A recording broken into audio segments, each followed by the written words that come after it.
You're muted, Doug.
It's you.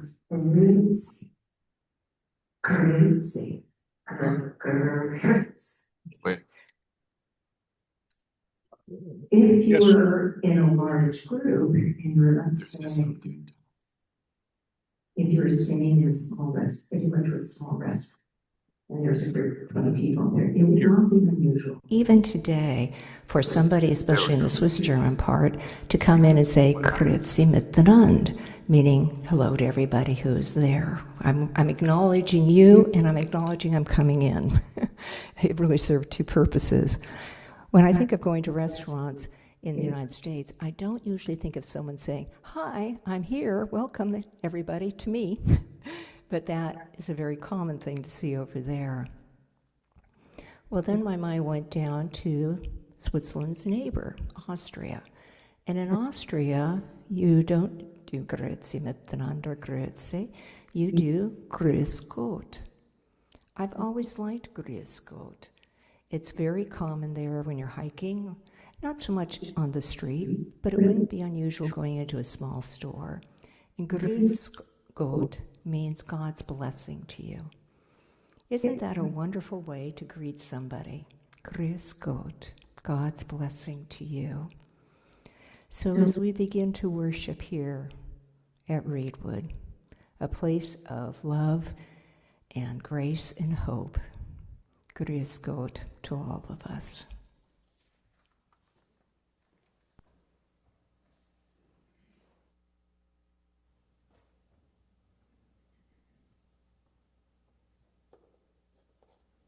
Yes, Shirley's there.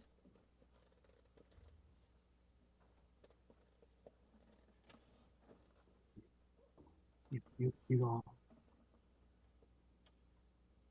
ready for no?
Good morning. It's a pleasure to be here with all of you. Greetings from Ohio and the saints in Ohio. Our scripture reading this morning comes from Romans chapter 8, verse 24 through 27. For in hope we were saved. Now hope that is seen is not hope. For who hopes what one already sees? But if we hope for what we do not see, we wait for it with patience. Likewise, the Spirit helps us in our weakness, for we do not know how to pray as we ought. But that very Spirit intercedes with groanings too deep for words.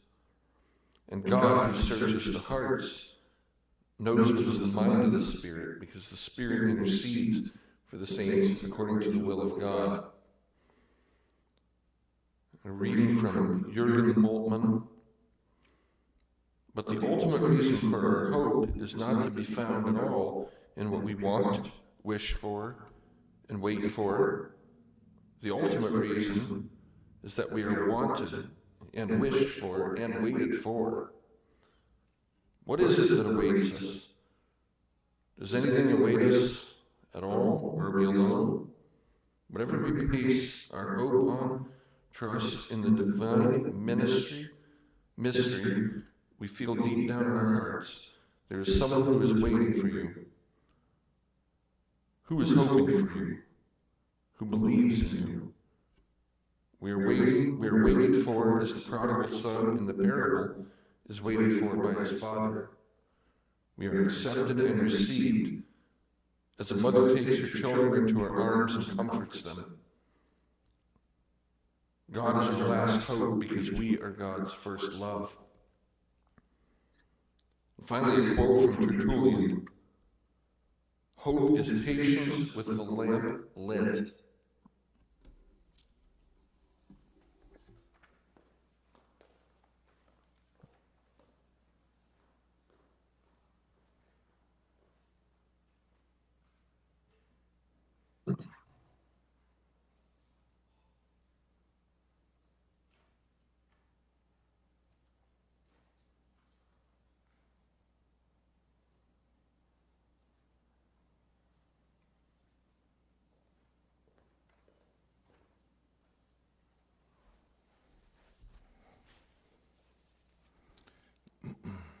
I like that Tertullian quote.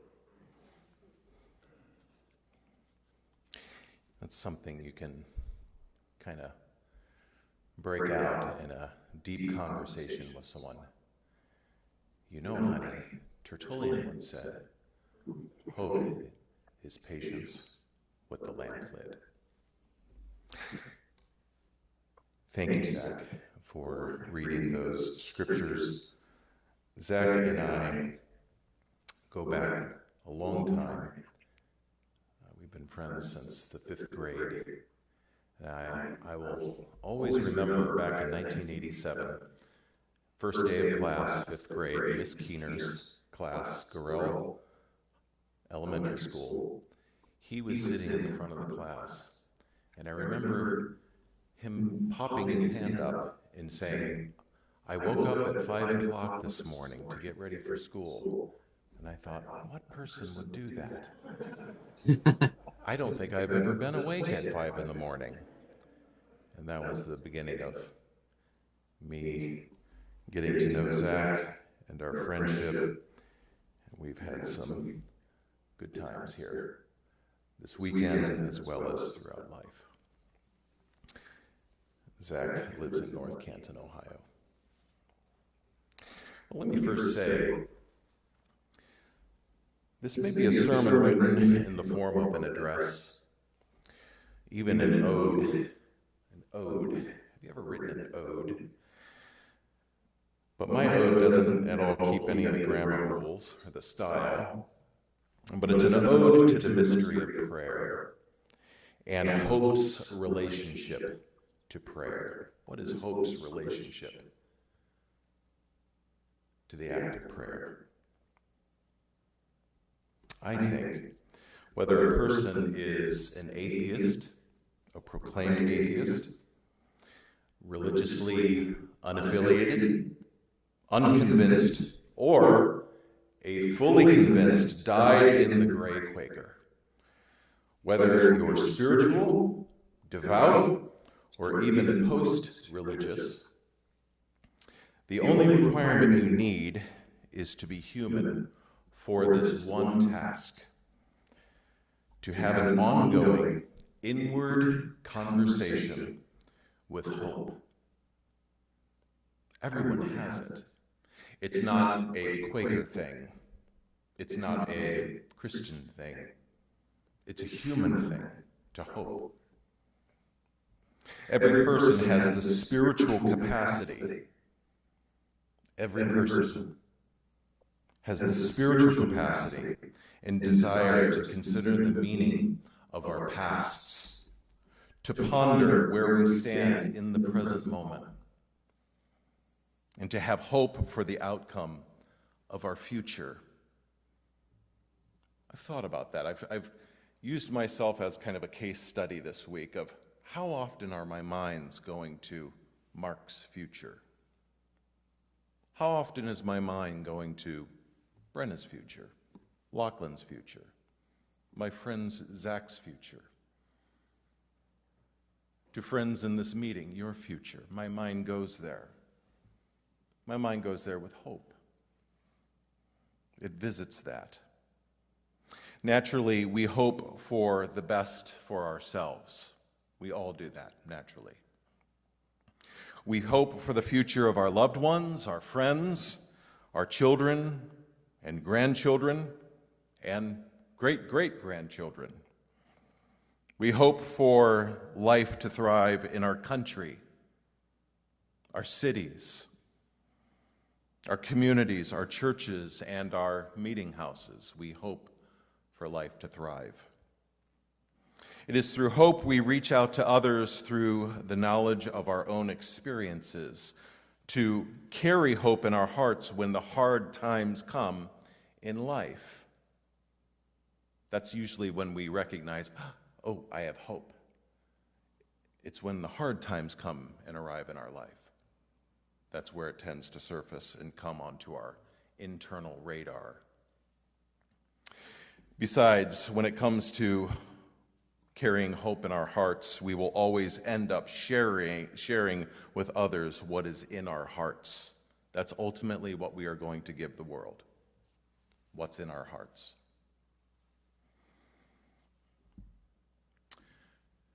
What is hope? Having hope is different than just being optimistic or upbeat or kind of the positivism that you run into a lot in life. It's more than just being lucky. And it's different from Jiminy Cricket's advice to make a wish upon some distant star. It's different than that. Instead, we start to recognize how that wishful starlight that's pointed to there in Pinocchio is nearer to us than we could ever believe, and let alone fully comprehend. To learn how that there is a light within us we can be instructed by, that we can mind that light, that we can learn to pay close attention to that light. I think that's a little bit of what we're doing here, why we come here week after week. We're learning to mind the light, learning our own dialect of that light that is shining within. Hope has everything to do then with our hearts. To hope is to engage with the landscape of the heart. It's the holy exchange we have with the soul's architect. The passage in Romans we just heard read refers to this holy exchange, with this conversation with the soul's architect, and how often our words fail to describe it. Did you catch that? How it takes place where we can experience the ache of living and we thirst for God. It's in those places where hope becomes more apparent to us. And Paul writes, we do not know what we ought to pray for, but the Spirit himself intercedes for us through wordless groans. Words fail, and knowing how to articulate and share hope in just words. And so throughout our brief time here, as the soul develops, we're all developing our soul. Throughout our life, it's soul construction. We receive help in the form of conversation partners with the soul. We collect them through our relationships, our personal experiences with our families. We find them by reading the book of nature.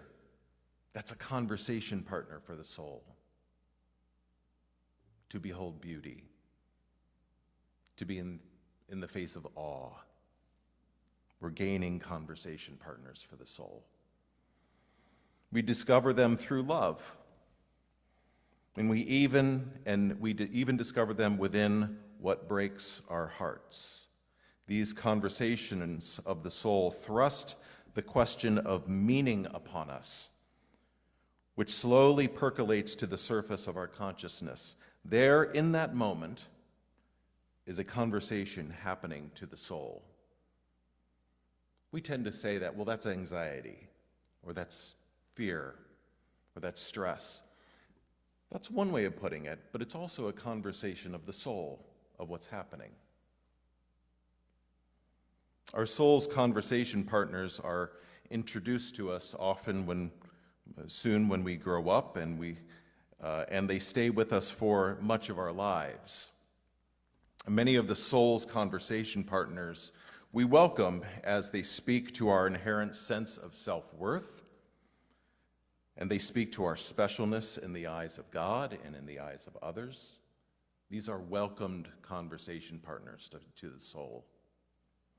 And still others we have a more difficult time accepting, let alone welcoming. Over time, and even more recently in my own life, I've slowly learned to enter into conversation with these difficult contributors to the soul's conversation. Do you have them? We have names for these difficult contributors. The parts of us that may speak shame, that speak about unbelonging, or may be overly critical and try to devalue who we are as beloved creations of God. And yet, those words are there as well. I've started to ask the question, why is this voice here within me? Instead of telling it to quiet down, be quiet, what is it saying? What is it always saying when it comes to the conversation table?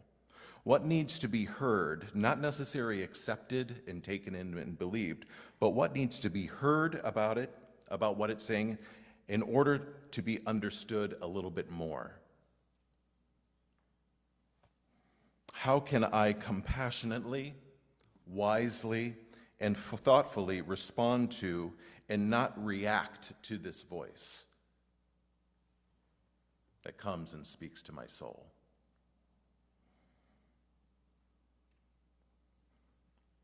Another question that I reflect on, what happens to my hope when this speaks, when that voice speaks? Where is my hope? And most importantly, who can I share this with? Who can I share this with? Just as the soul needs conversation partners, this is what prayer aspires to be in our lives. To connect with this with prayer.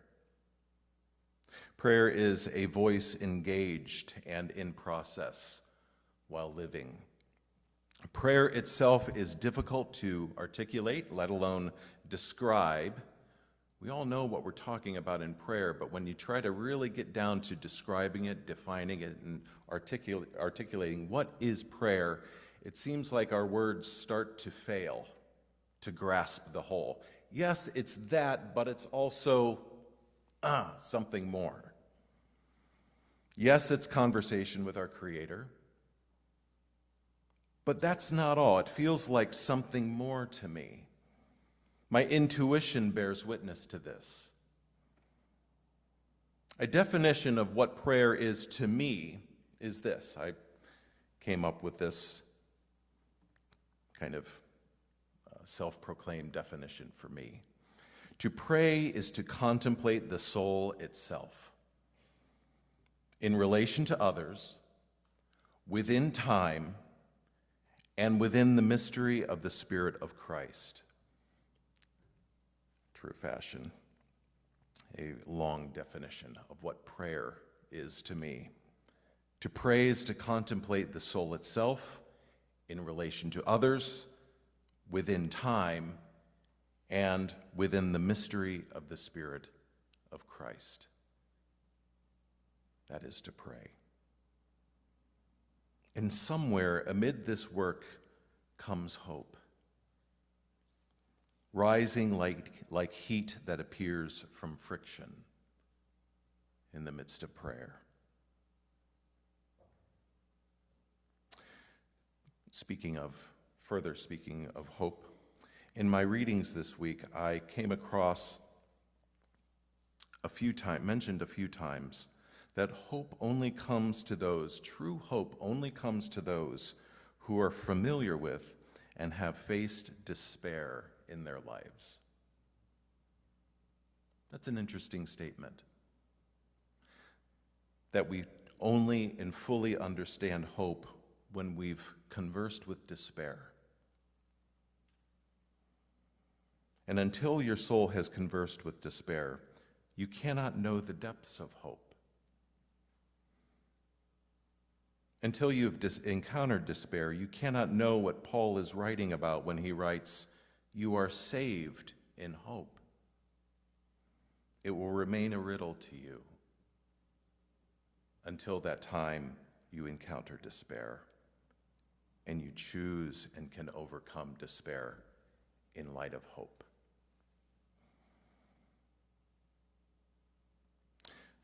To talk about hope, I'm drawn to poetry to help me understand it. And those of us here at Reedwood, you all know we love poetry, we love poets, and we love the power that they wield with words. I depend on the poets for the heavy lifting about life's truths. When it gets too technical and analytical, it stops making sense to me, so I need a poet to help me find it again.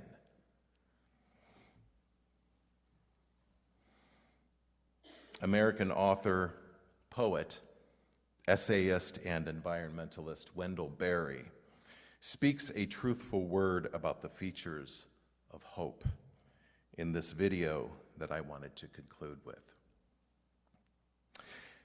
As we listen to this poem, maybe you can shut your eyes and allow the words to take you where they will. Pay attention to the vision he casts about hope and with our relationship to our place in this world and in life. This is Wendell Berry reading himself in this video. Let's check it out. And could we get the lights, please?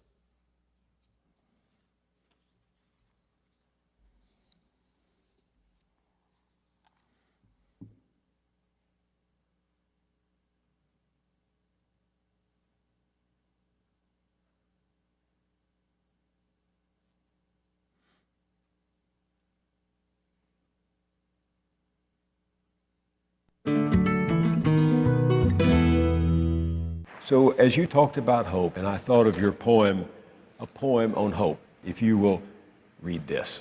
All right. It is hard to have hope. It is harder as you grow old, for hope must not depend on feeling good. And there is the dream of loneliness at absolute midnight. You also have withdrawn belief in the present reality of the future, which surely will surprise us. And hope is harder when it cannot come by prediction any more than by wishing. But stop dithering. The young ask the old to hope. What will you tell them? Tell them at least what you say to yourself. Because we have not made our lives to fit our places, the forests are ruined, the fields eroded, the streams polluted, the mountains overturned. Hope, then, to belong to your place by your own knowledge of what it is that no other place is, and by your caring for it as you care for no other place, this place that you belong to, though it is not yours, for what it was from the beginning and will be to the end. Belong to your place by knowledge of the others who are your neighbors in it. The old man, sick and poor, who comes like a heron to fish in the creek, and the fish in the creek, and the heron who man-like fishes for the fish in the creek, and the birds who sing in the trees, in the silence of the fisherman and the heron, and the trees that keep the land they stand upon, as we too must keep it or die. This knowledge cannot be taken from you by power or by wealth. It will stop your ears to the powerful when they ask for your faith, and to the wealthy when they ask for your land and your work. Answer with knowledge of the others who are here and how to be here with them. By this knowledge, make the sense you need to make. By it, stand in the dignity of good sense, whatever may follow. Speak to your fellow humans as your place has taught you to speak, as it has spoken to you. Speak its dialect as your old compatriots spoke it before they had heard a radio. Speak publicly what cannot be taught or learned in public. Listen privately, silently, to the voices that rise up from the pages of books and from your own heart. Be still and listen to the voices that belong to the stream banks and the trees and the open fields. There are songs and sayings that belong to this place, by which it speaks for itself and no other. Found your hope then on the ground under your feet, your hope of heaven. Let it rest on the ground underfoot. Be it lighted by the light that falls freely upon it after the darkness of the nights and the darkness of our ignorance and madness. Let it be lighted also by the light that is within you, which is the light of imagination. By it you see the likeness of people in other places to yourself in your place. It lights invariably the need for care toward other people, other creatures, in other places, as you would ask them for care toward your place and you. No place at last is better than the world. The world is no better than its places. Its places at last are no better than their people, while their people continue in them. When the people make dark the light within them, the world darkens.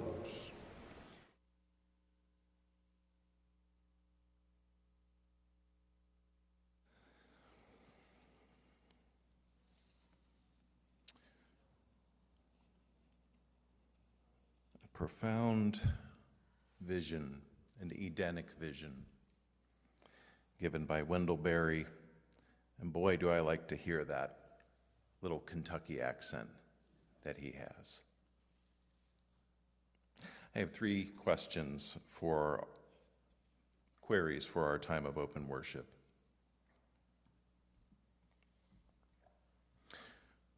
Before we go into a time of expectant waiting. 1, in your life today, how would you describe your conversation with hope? In your life today, how would you describe your conversation with hope? 2, within your body, where does your sense of hope settle and remain? Within your body, where is hope? Where would you point to? Thirdly, consider and imagine how you might be a source of hope for the people you encounter daily. Imagine how you might be a source of hope for those you encounter on a daily basis.